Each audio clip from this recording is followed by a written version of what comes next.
Hey there, welcome to Urdu enemy saga YouTube channel. पिछली episode में हमने देखा था कि विशियस गॉडेस मेमोरी को मरने के लिए रूइंस में छोड़ देती है, मगर वो अपने स्किल्स इस्तेमाल कर सरवाइव कर जाता है। मगर तभी उस पर वही मॉन्स्टर दोबारा से अटैक कर देता है और अब आगे उसकी एमपी बहुत कम हो चुकी होती है, जिस पर मेमोरी कहता है कि शायद इतनी दफ़ा मैजिक इस्तेमाल करने की वजह से मैं इतना थका हुआ फील कर रहा हूँ। वो उस मॉन्स्टर पर दोबारा पैरालाइज इस्तेमाल करता है, मगर वो उस पर काम नहीं करता और तब उसे पता चलता है कि वो एक ही स्किल 2 मरतबा किसी सेम पर्सन पर यूज़ नहीं कर सकता। और उसी वक्त वो उस पर स्लीप इस्तेमाल करता है, जिससे वो बच जाता है। वो अभी उन्हें बस पॉइजन देता ही है कि वहाँ पर उन्हीं की तरह दिखने वाले कई और मॉन्स्टर्स आ जाते हैं, जिन्हें वो पैरालाइज कर देता है, मगर उससे उसकी एमपी पूरी ख़त्म हो जाती है। मगर उनमें से बहुत से मॉन्स्टर्स बच जाते हैं और मेमोरी को घेर लेते हैं और उस पर अटैक कर देते हैं। मगर उसी वक्त मेमोरी अपना स्किल यूज़ करता है, जिस वजह से वो लेवल अप हो जाता है और उसकी एबनॉर्मल स्टेट्स स्किल एक्टिव हो जाती है। और यूँ एक एक कर मेमोरी तो का हर मॉन्स्टर को पैरालाइज करते चला जाता है।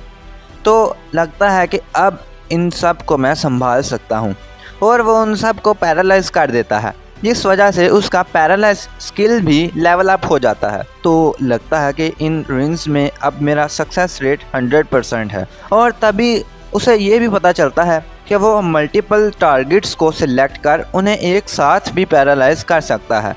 वो उन सभी को पॉइजन दे देता है और इतनी दफ़ा यूज़ करने की वजह से उसका पॉइजन स्किल भी लेवल अप कर जाता है। और देखते ही देखते मेमोरी का लेवल 258 हो जाता है। और जैसे जैसे वो मॉन्स्टर्स पॉइजन से मरते जाते हैं, वैसे वैसे मेमोरी का लेवल अप होता जाता है और यूँ वो 321 तक पहुंच जाता है। बाकी बचे मॉन्स्टर्स पर वो स्लीप स्किल इस्तेमाल करता है, जिससे वो भी लेवल अप हो जाता है। और ये सब देख एंड पर ज़िंदा बचे मॉन्स्टर्स पतली गली देख वहाँ से भाग जाते हैं।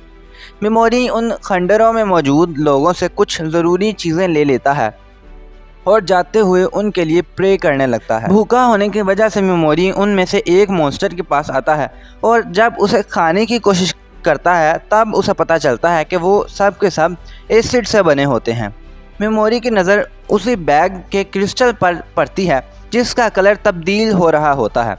वो उसे उठाकर उसमें मैजिक फिल करने लगता है और फिर उस बैग से उसके खाने के लिए कुछ चीज़ें निकलती हैं, जिससे वो खुश हो जाता है। मेमोरी आगे बढ़ते हुए उन सभी मॉन्स्टर्स को मारता जाता है और उसी वजह से अब वो 665 लेवल तक पहुंच आता है। मगर उन्हें मरता हुआ देख रोने लगता है और कहता है कि मैं ऐसा तो कभी भी नहीं था, मैं एक बहुत ही बुरी ज़िंदगी गुजार रहा था। और फिर मेरे आंटी और अंकल आए और उन्होंने आकर मुझे एक नॉर्मल लाइफ दी और इस तरह मैं अब तक अच्छी ज़िंदगी जी रहा था, और अब मैं किसी की जान लेने में भी हिचकिचाहट फील नहीं कर रहा। उन सभी मॉन्स्टर्स के मरने के साथ ही मेमोरी तोका का लेवल 957 हो जाता है। वो आगे जाता है जहां उसे एक और मॉन्स्टर मिलता है और वो उसे भी पैरालाइज कर वहां से आगे चला जाता है। वो अब रूइंस में मौजूद रूम्स में से एक रूम में जाता है, जहां पर एक कपल की लाशें या फिर यूँ कहूँ कि स्केलेटन पड़े होते हैं। मुझे माफ़ कर देना कि मैं ये जेम्स लेकर जा रहा हूँ, शायद इनकी आगे मुझे ज़रूरत पड़े। वो वहाँ से एक और रूम में जाता है जहाँ पर एक जादूगर का स्केलेटन पड़ा होता है, और तब उसका लेटर पर उसे पता चलता है कि वो एंजेलिन बेथार्ड यानी वहाँ का पुराना सबसे स्ट्रॉन्गेस्ट डार्क हीरो होता है। लेटर में लिखा होता है कि गॉडेस विशियस ने जानबूझकर मुझे यहाँ भेज दिया, और अगर मैं सही बात करूँ तो वो एक करप्ट गॉडेस है। जिस पर मेमोरी कहता है कि शायद फिर ये एक ईवल वर्सेस ईवल की फ़ाइट है। मेमोरी को उसके बैग में से एक फॉरबिडन आर्ट्स नाम की किताब मिलती है और उसी में से एक फॉरबिडन मैजिक स्पेल भी मिलता है, जो काफ़ी पावरफुल होता है। तो क्या एक इतना ताकतवर मेज सिर्फ इस स्पेल को बचाते हुए मर गया?